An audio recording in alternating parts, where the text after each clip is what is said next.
తమిళనాడు చరిత్రలోనే ఘోరమైన సంఘటన చోటు చేసుకుంది. ఓ రాజకీయ సభ 39 మంది ప్రాణాలను మింగింది. ప్రచార సభలో చోటు చేసుకున్న తొక్కిసలాటలో అభం శుభం తెలియని 8 మంది చిన్నారులు ప్రాణాలు కోల్పోతే 16 మంది మహిళలు బలైపోయారు.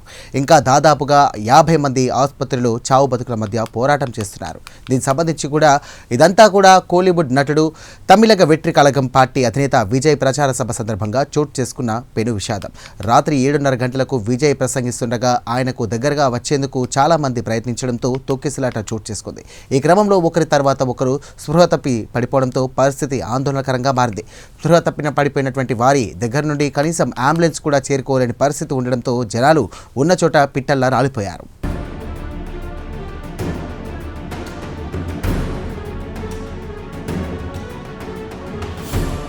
ఇక ఈ ఘటనలో మొత్తం 38 మంది మరణించినట్లుగా తమిళనాడు ప్రభుత్వం అధికారికంగా ప్రకటించింది.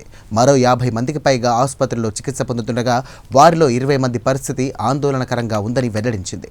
దీంతో మరణాల సంఖ్య మరింత పెరిగే అవకాశాలు కనిపిస్తున్నాయి. ఈ ఘటనతో మృతుల కుటుంబాల రోదనతో హృదయ విదారకం అక్కడ పరిస్థితిగా మారింది. ఓ వ్యక్తి సభలో ప్రాణాలు కోల్పోయిన తన బిడ్డ శవాన్ని తీసుకొని టీవీకే పార్టీ నేతలను తన బిడ్డను తిరిగి ఇవ్వగలరా అని ప్రశ్నించిన దృశ్యాలు కంటతడి పెట్టిస్తున్నాయి. ప్రస్తుతం ఈ ఘటనకు సంబంధించినటువంటి వీడియోలు సోషల్ మీడియాలో వైరల్గా అవుతుండగా నెటిజన్లు తీవ్ర ఆవేదన వ్యక్తం చేస్తున్నారు.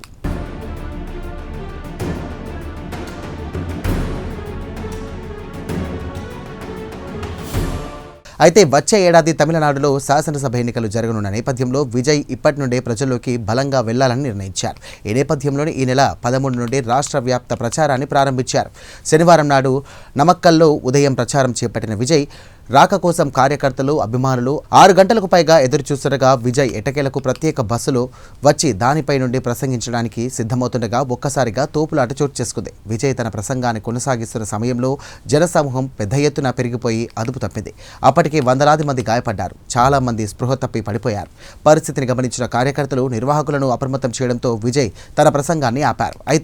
అయితే అన్ని వేల మంది జనాన్ని దాటుకొని అంబులెన్స్లు రావడం కష్టమైంది. గాయపడిన వారిని అతి కష్టం మీద దవాఖానాకు తరలించారు.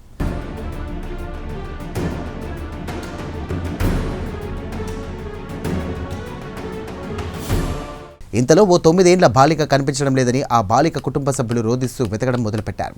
దీంతో అక్కడి ఒక్కసారిగా అలజడి చెలరేగింది. ఇక ఇలా ఉంటే అప్పటికే గంటల కొద్దీ ఎండలో వేచి ఉన్న ప్రజలను చూసి విజయ్ తన ప్రసంగాన్ని నిలిపివేసి బస్సుపై నుండి వాటర్ బాటిల్స్ని వారిపైకి విసిరారు.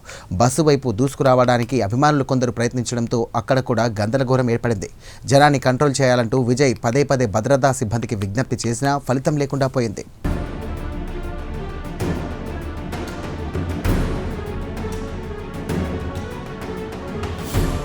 సంఘటన సమాచారం అందినటువంటి వెంటనే కరూర్ జిల్లా కలెక్టర్ హుటాహుటిన ప్రభుత్వ ఆసుపత్రికి చేరుకొని పరిస్థితిని సమీక్షించారు.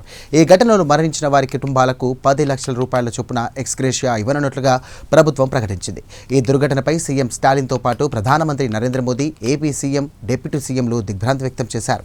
ఈ ఘటనపై విచారణ జరిపించేందుకు Madras high court retired judge justice Aruna Jagadeesan నేతృత్వంలో ఏకసభ్య కమిషన్ ఏర్పాటు చేసినట్లుగా తమిళనాడు ప్రభుత్వం ప్రకటించింది.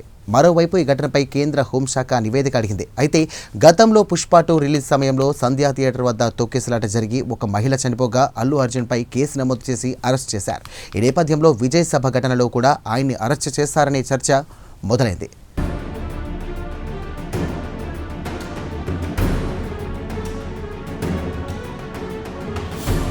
అయితే ఈ ఘటనపై హీరో విజయ్ ఎక్స్ వేదికగా స్పందించారు. తన హృదయం ముక్కలైందని, చెప్పలేని, భరించలేని, వర్ణించలేని బాధ, దుఃఖంలో తాను విలవిలలాడుతున్నట్లును ఆయన తెలియజేశారు. కరూరులో ప్రాణాలు కోల్పోయినటువంటి తన ప్రియమైన సోదరులు, సోదరిమణులు కుటుంబాలకు తన ప్రగాఢ సానుభూతి తెలియజేశారు. ఆసుపత్రిలో చికిత్స పొందుతున్న వారు త్వరగా కోలుకోవాలని ప్రార్థిస్తున్నానని విజయ్ ట్వీట్లో పేర్కొన్నారు.